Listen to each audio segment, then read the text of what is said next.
My name is Jen, and I recently had weight loss surgery, and I decided that I wanted to share my journey with people who are in the process of maybe getting weight loss surgery, or if you've had weight loss struggles, if you have any sort of combined diagnosis. I myself have been diagnosed with major depressive disorder, ADHD. They're tossing around a couple of other things right now too that I may have, but I also have sensory issues that prevent me from eating what society has decided is a healthy diet, or eating clean all the time.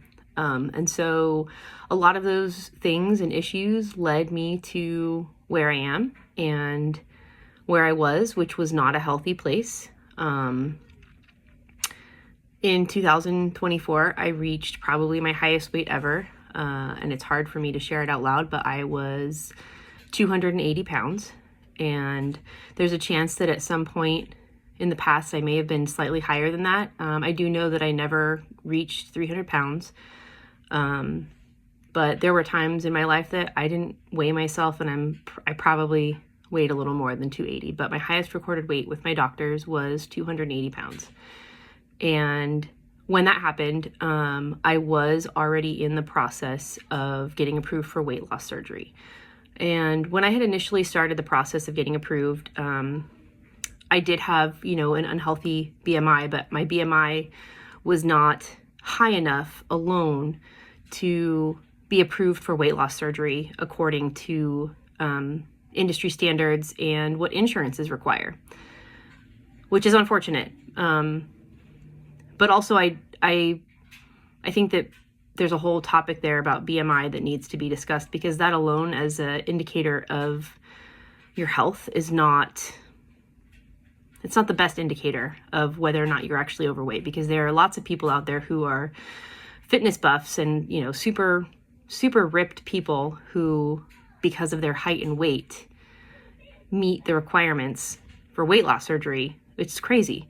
Anyways, for me, I didn't have comorbidities, which is what the term they use to decide if you have enough health issues along with a moderately high BMI to get approved for weight loss surgery. And it just so happened that I was in a bad place and I continued to gain weight, and that alone pushed me into that category. But at the same time, because I had gained so much weight, I also was diagnosed with sleep apnea. And that assisted me in getting approved for weight loss surgery. I wasn't happy about it. Using a CPAP machine is no fun for anyone who's had to do it or is still doing it. I'm very sorry, because it's terrible. But, it was to prevent me from possibly stop breathing while I was sleeping, which is great because it was saving my life, but it was also horrible to use. So, you have to have these comorbidities and, all these things with your BMI. And, I was really lucky to have a team who supported me. And leading up to all of this, I'm a healthy person. I don't have high cholesterol, or not really. A couple of times they checked my cholesterol and it was high, but that was like 2 out of 10 cholesterol tests. But that was enough for them to say, oh, she has high cholesterol. And so that aided me in getting my surgery. I have steady blood pressure. But one time when I went to the ER, my blood pressure was really high. And so they said, oh, she has high blood pressure.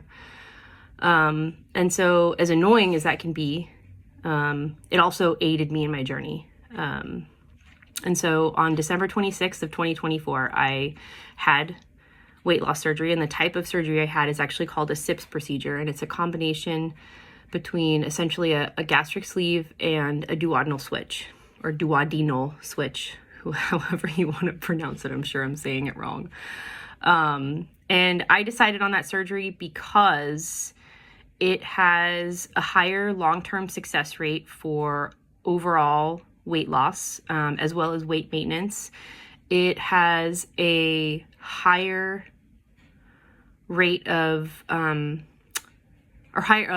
rate of nutritional deficiencies. So basically, because of the type of surgery that I had, I am not as at high of risk of having nutritional deficiencies, which was important to me because when you have weight loss surgery, it's not just a quick fix. It's a lifelong decision, and I will be on nutritional supplements for the rest of my life.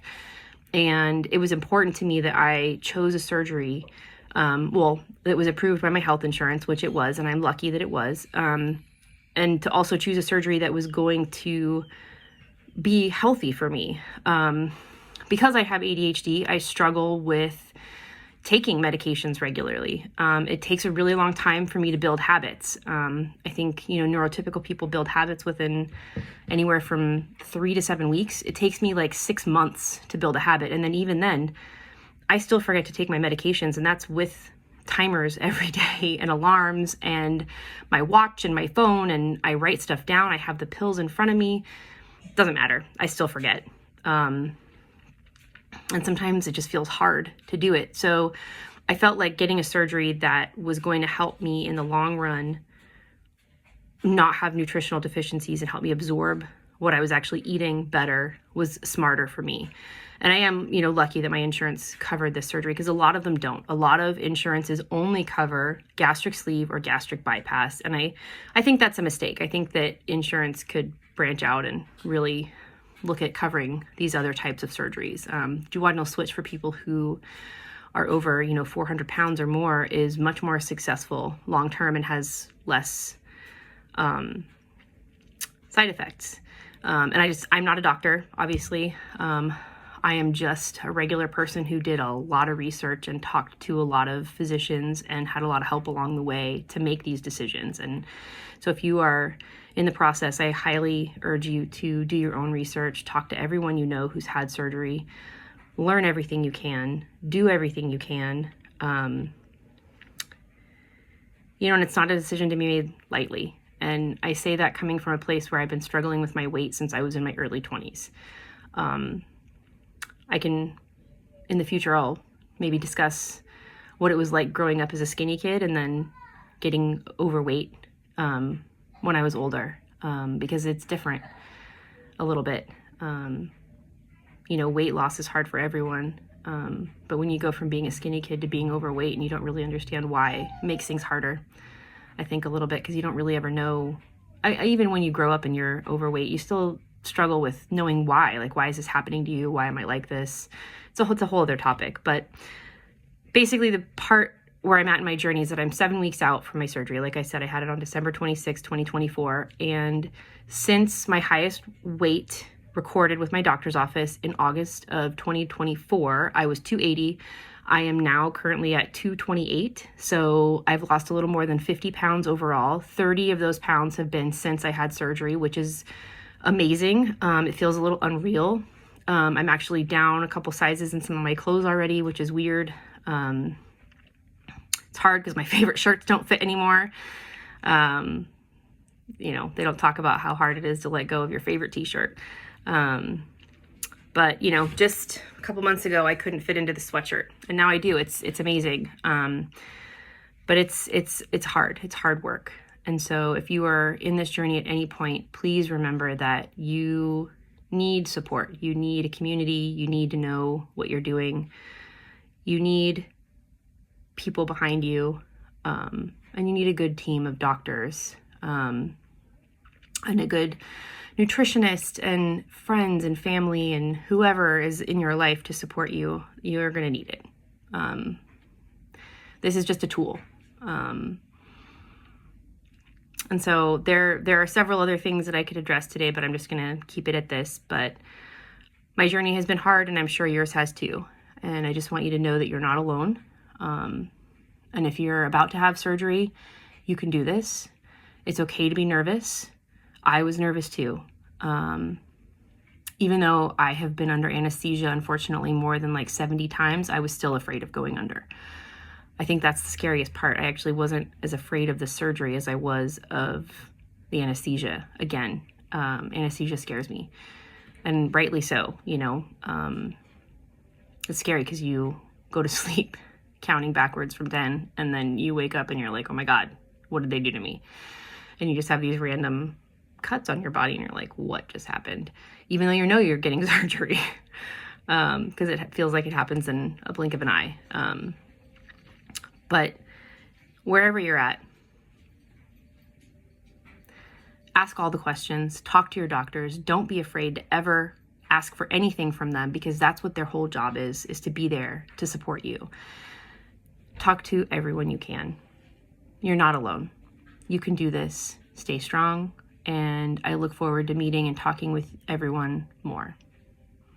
Sorry for rambling. Well, I'm not sorry. This is how I talk. My brain goes in 25 million different directions all the time. So welcome to your weight loss journey and mine. Thanks for hanging out with me.